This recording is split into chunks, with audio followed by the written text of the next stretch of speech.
कहते हैं मोदी तो पागल हो गए, मोदी ऐसे ही कर रहे हैं। जिन लोगों ने वो 28 भाइयों की हत्या की, उन लोगों को मुंह तोड़ जवाब मिला है।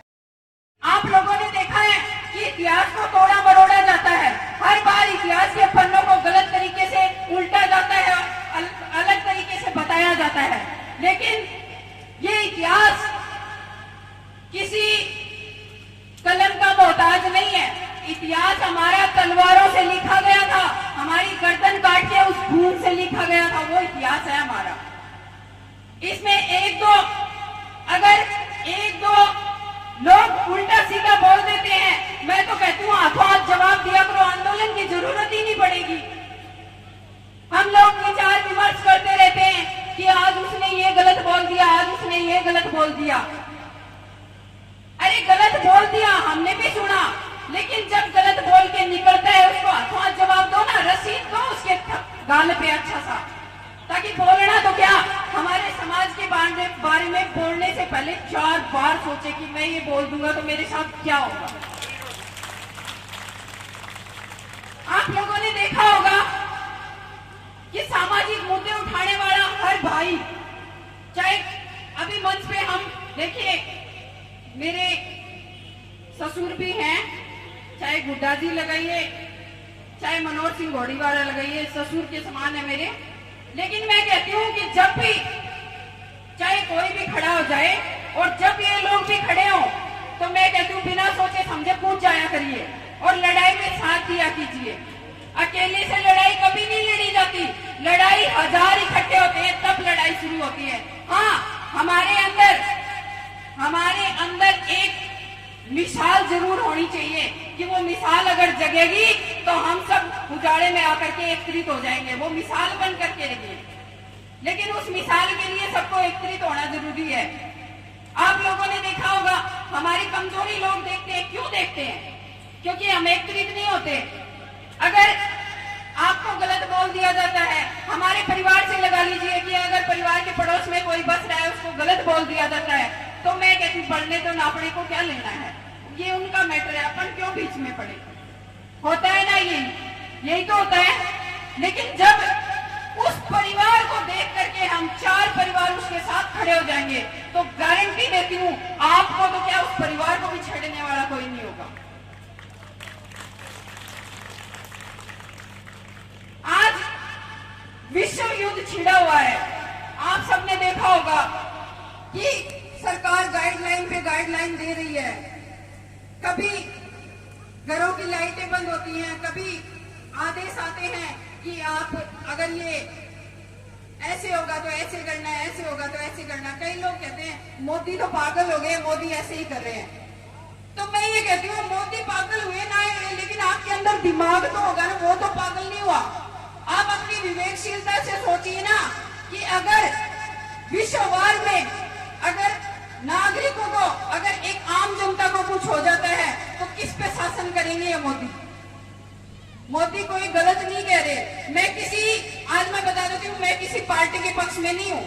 मैं जो आदमी सही है उसके पक्ष में हूँ। पार्टियों से हमें कोई लेना देना नहीं है। पार्टियां आती रहेंगी जाती रहेंगी, लेकिन जो सही करता है ना, हम उसके साथ खड़े होंगे, चाहे वो कोई भी पार्टी का हो, ये गारंटी है। अब हमें इंतजार करना है थोड़ा कि आखिर हमें मिलता क्या है, क्योंकि थोड़ा इंतजार तो हमारा शायद पूरा भी हुआ है। क्योंकि जिन लोगों ने वो 28 भाइयों की हत्या की, उन लोगों को मुंह तोड़ जवाब मिला है। पहलगांव का किस्सा बोल रही हूँ मैं, आप लोगों को पता है। वो मोदी जी ने पलट के उनको जो वार करके उनको जो मुंह तोड़ जवाब दिया है, वो काबिले तारीफ है।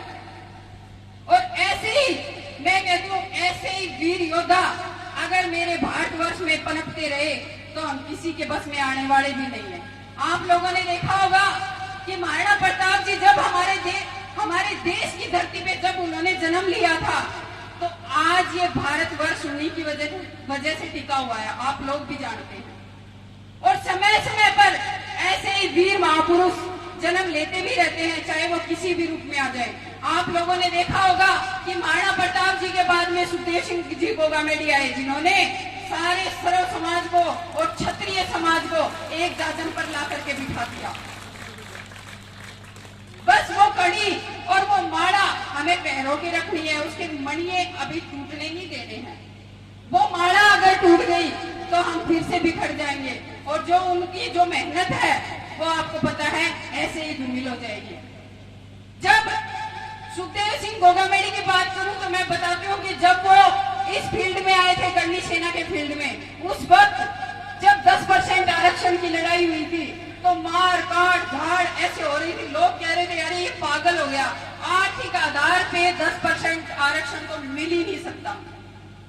और मैं आपको बताऊं कि उस बंदे ने मतलब घर में सो करके नहीं देखा, विधानसभा घेराव हो या फिर कोई भी लड़ाई हो, उन्होंने लड़ी और 10% आरक्षण सभी आज जो मेरे भाई और बहन जो सक्सेस होते हैं ना वो 10% आरक्षण की वजह से होते हैं। तो ये हमारे लिए बड़ी बात है, लेकिन उन महापुरुषों को हमें सजो के रखना पड़ेगा। आज भी हमारे बीच में उनको जाने नहीं देना है, क्योंकि उनके दिशा निर्देश जो हैं वो सदैव हमारे साथ चलेंगे और हम उनको लेकर के चलेंगे, हम जाने भी नहीं देंगे। तो आज एक वादा करिए कि जब तक जिएंगे साथ रहेंगे। एक जोरदार नारा, हम सब एक हैं, हम सब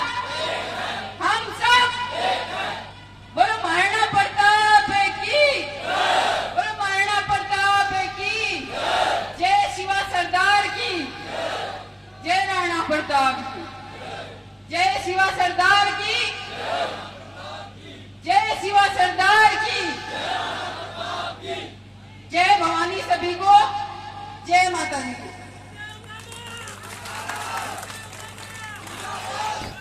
बहुत बहुत धन्यवाद। जोर से लगा तो फंस जाएगा। बोलो वीर शिरोमणि महाराणा प्रताप की